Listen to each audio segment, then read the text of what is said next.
All right, guys, thanks for sticking around. So, as some of this information is going to be old news to some of you, I'm not going to spend a ton of time on it, but I do think it's important to build the foundation before moving into the meat of the story.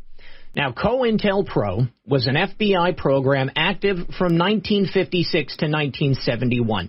Now, these were covert and oftentimes illegal projects that focused on surveilling, infiltrating, disrupting, and discrediting of American political organizations.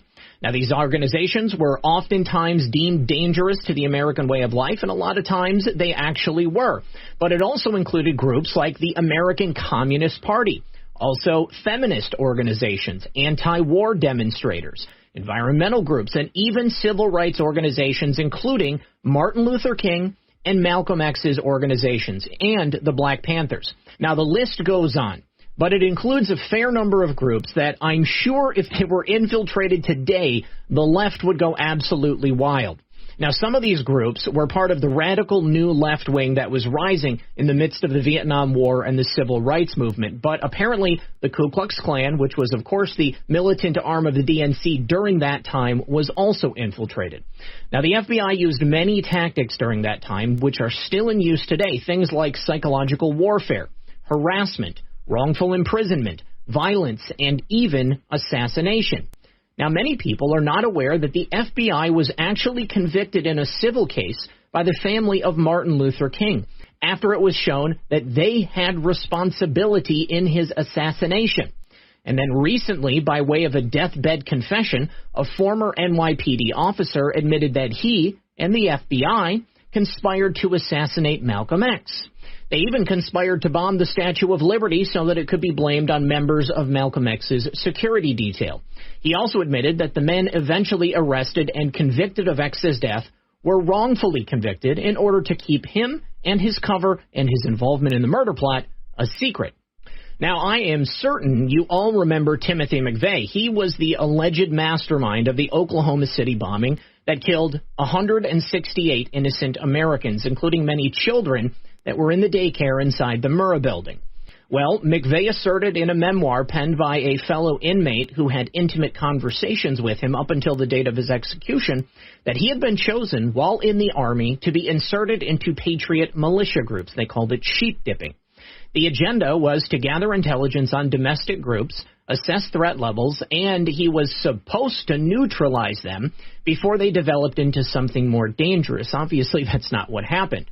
Now, Terry Nichols, who is McVeigh's partner from the Michigan militia, he even said that McVeigh told him he had been recruited while in the military for clandestine missions. McVeigh's secret unit was not run by the FBI, but it was a secret group within the Defense Department. But this just shows that the FBI is not the only federal organization infiltrating and running operations that result in terror attacks and loss of American lives. However, the FBI was directly involved in an operation that was suspiciously close to the events of Oklahoma City. This is a plan called PATCON, maybe Patriot Con for short. Now, we get this information from a FOIA request, which revealed a 4-page letter from then Director of the FBI, Louis Freeh, which referenced an undercover FBI operation at Elohim City before the bombing. Now, this is a place which McVeigh had infiltrated and set up deep ties. He also called Elohim City, which was a separatist compound, before the bombing took place to see if he could hide out thereafter. Now, this letter from Freeh also directly refers to Timothy McVeigh and the Oklahoma City bombing. McVeigh also claimed in that same memoir that there were 6 to 8 core individuals that were involved in the plot to blow up the Murrah building. The government was given their names and the relevant data, but they completely ignored the evidence when bringing the case against McVeigh and Nichols. Now, that makes it look to me like McVeigh was the sacrificial lamb, and these unnamed co-conspirators were, in fact, COINTELPRO agents that were allowed to walk free because they were paid directly by the FBI. Now, one of those men, the man that McVeigh actually called at Elohim City, was a German national named Ärrësts Strassmeyer. Now, it's interesting to note that Elohim City had also been nicknamed Alphabet City, and that's presumably because it had more COINTELPRO agents living there than actual militia members. But Strassmeyer is important because he was the son of Gunther Strassmeyer. That man, Günter Strassmayer, happened to be the chief of staff for former German Chancellor Helmut Kohl. Now, Strassmayer served in the German army for 7 years. He left in 1988, and then he went to spend some time at a kibbutz in Israel before making his way there to Elohim. Now, he returned to Germany shortly after the bombing, and a reporter in Oklahoma City confirmed with a highly placed FBI official that Strassmayer was, in fact, a paid informant and agent provocateur working for the FBI. It also appears that he may have been working for the clowns in America, because in a FOIA request from 2009, the clowns confirmed there were 26 documents that made mention or referenced Ärrësts Strassmayer, but they refused to turn over those documents as they would, quote, cause grave damage to national security. Now, I'm going to show you a picture of Ärrësts Strassmayer, and then also this is the drawing that was originally released of what was supposed to be John Doe number 2 from the date of the bombing there in Oklahoma City. John Doe number 2 disappeared from the national news very quickly after the initial reports came out, and the focus swiftly turned simply to McVeigh. Now, you can take a look at this picture right here. This image of Ärrësts Strassmayer right next to the photo of the drawing of John Doe number 2, it looks incredibly similar. And it would make sense that his participation in the bombing would simply be wiped away if he had been working for both the FBI and the CIA, and who knows, maybe Israel and Germany as well.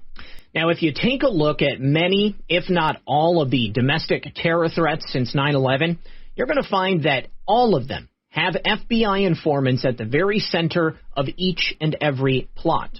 Do you remember that pizza delivery bomber at Fort Dix in 2007?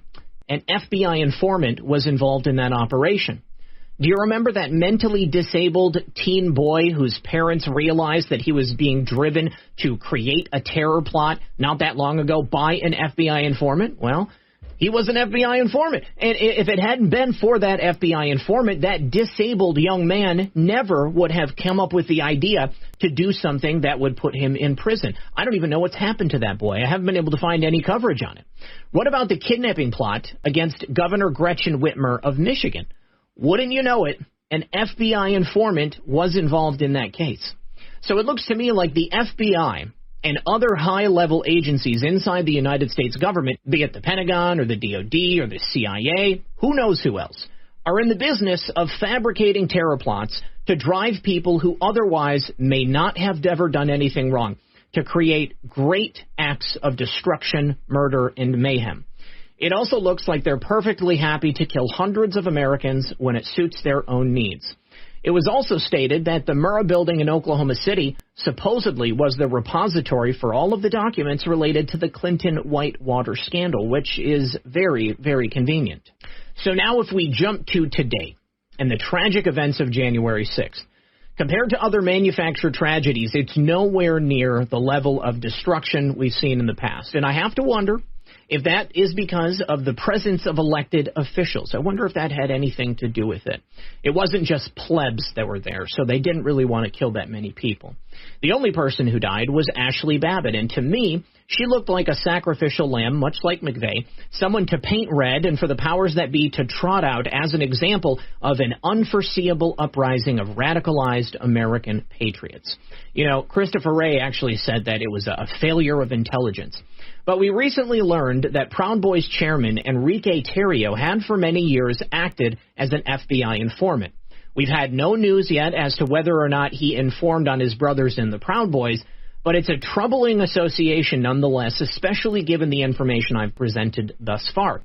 Now, Joe Biggs has also come out as an admitted FBI informant, albeit an informant on the actions of Antifa. But it doesn't appear that that's gotten him very far with the feds, because he actually has been charged along with many other patriots and people in regards to January 6th. Now, the last several years have seen an abrupt change in law enforcement rhetoric. Whereas once the primary domestic threat was homegrown Islamic extremists, that focus has now shifted to homegrown domestic terrorists, people that they are saying are white supremacists and patriots, being driven by love of God and country, or, in the form of white supremacists, simple corn-fed racism. So it was perhaps not all that shocking when on January 6th, the FBI and the media immediately latched onto the idea that American patriot groups had stormed the Capitol building and attempted to assassinate members of Congress. Now, since that time, we've exposed the fact that agent provocateurs were at the front of the protest, in complete opposition to the majority of peaceful demonstrators, smashing windows, damaging property, and seemingly forcing their way inside. Now, to date, many of those people have not been found by the FBI, and the FBI has shown no interest in finding them either. Instead, they are interested in the protesters who were there when it happened that were let inside by the Capitol Police through open doors. They were actually invited inside, asked to walk through, and simply out the other side. Now, we know this because we've seen it in recently released videos. We've seen it in photographs, but I've also spoken to people who have sent me tips that were there at the front, and they had the doors open for them, and they were invited in by the Capitol Police. I don't know any of their names, but I'm just saying that's what I've been told. Now, it didn't take very long at all for the FBI and the DOJ to begin making a swift example of some of those people. Hundreds, actually. I think just about 583, almost 600 people. But they primarily focused their attention on the Oath Keepers. I'm sure many people here are familiar with the Oath Keepers. This is a group that was founded by Elmer Stewart Rhodes. He is a Yale Law School graduate. I guess he's no longer a lawyer, but he is a constitutionalist, a Second Amendment advocate. He's very outspoken, and he gets a lot of attention.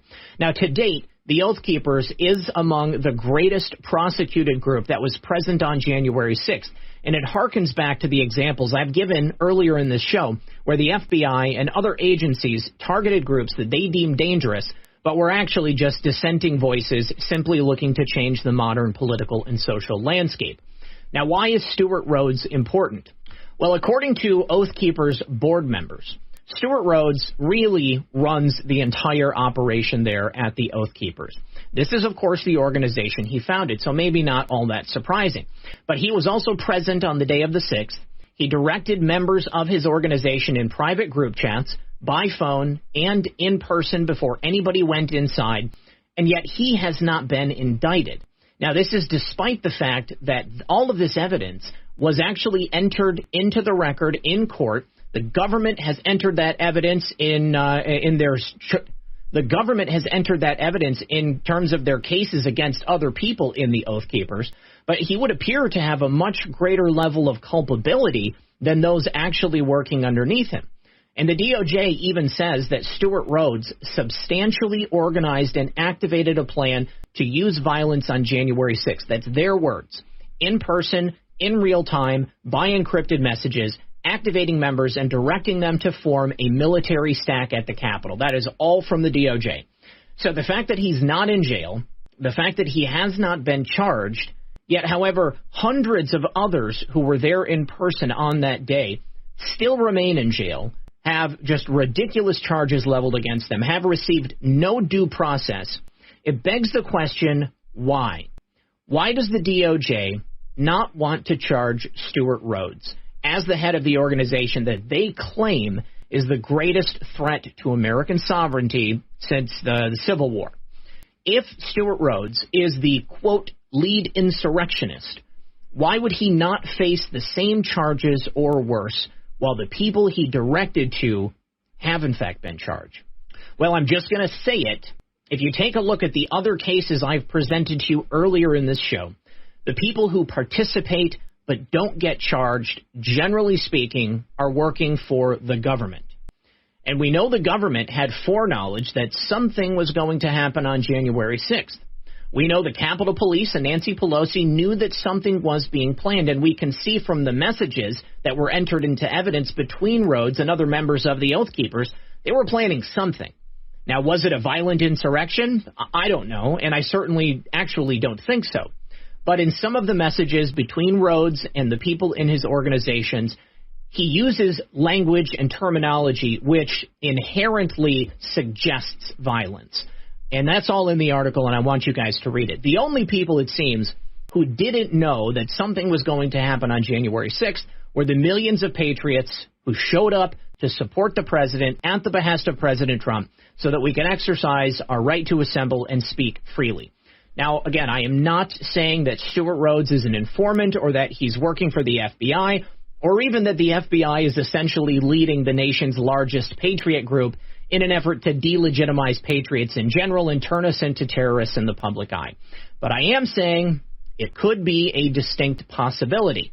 They've done it before, and I see no reason why they would not choose to do it now. Now, down below in the description of this video, I am going to link to this Revolver article. I suggest you read it. It may take you over an hour. It's very lengthy, but they do a great job of putting all of the evidence in there, and I think it's really well worth your time to do. Now, I want to close by reminding you of the story that was recently reported by former Green Beret Jeremy Brown. He was contacted by the FBI and asked to infiltrate patriot groups in order to run a COINTELPRO style op on them. And he was not the only one.